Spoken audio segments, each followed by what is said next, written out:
Welcome back! It's another episode of Cringe. Anyway, if you've never been to this channel before, you know that I have to do the one thing that I do every time this times. Mapstagram! Save the eyes!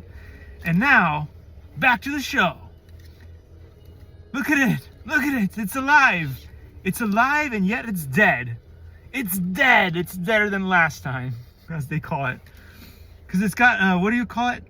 How many error codes have I seen now? It's 921, I've seen 800. Oh, man.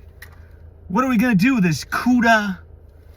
What are we gonna do with this PyTorch GPU?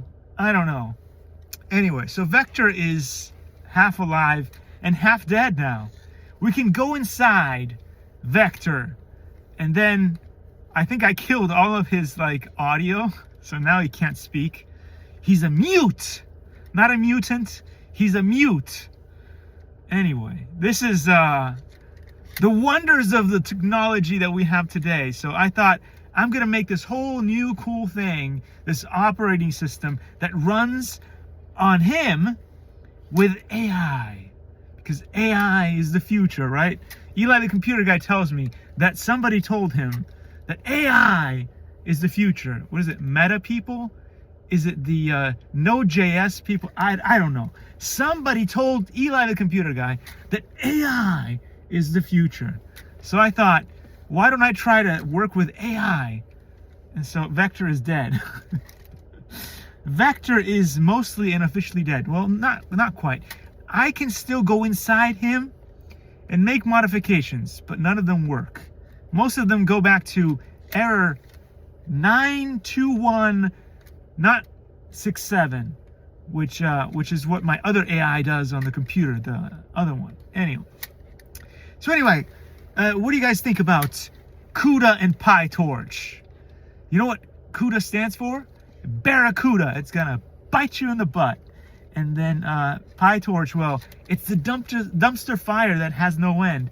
That's right, my friend. If there's one thing you can do today in the modern world of technology, if you're a real technology professional, not one of these copy and paste engineers, copy and paste entrepreneurs, if you're a real technology professional, what you do is you go to your boss and you say, all right, I'll do AI. Okay, you've convinced me, I will do AI, but can we get rid of that stupid Cuda and stupid PyTorch, and especially those GPUs?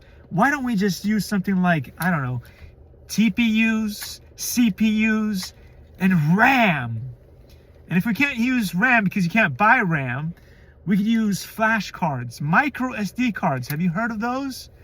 You know what? If I was to make the next Raspberry Pi, and they want to make the next Raspberry Pi a 1 gigabyte of RAM Raspberry Pi, which is kind of ridiculous.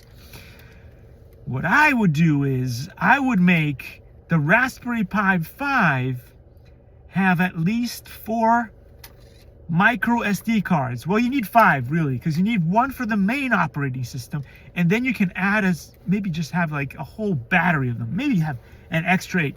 Make it a 9 version, because if you can't have enough RAM, at least you can have micro SD cards. I mean, that's what you do in the modern world, right? And if you put them in a circle jerk on the board, then you can have the first Raspberry Pizza Pi. I don't know. Is that a good idea? Let's ask Eli the computer guy. He might have some opinions on that or not. I don't know, but I think that would be pretty cool. I would go and I would buy a Raspberry Pizza Pi, the first Pizza Pi from the Raspberry Pi family. And it may only have 1 gig of RAM. But so long as I can put I don't know, a whole battery of 556 megabyte or gigabyte cards on it, you do that times 8, right? Let's throw in some math, right? Let's bring the zero. Let's bring 0 into the equation. We need Coach Greg to come teach us some math. We bring that, and then let's see what that could do. That could be a pretty cool new version of the Pi. You can have it modular, so you can add as many micro SD cards as you want.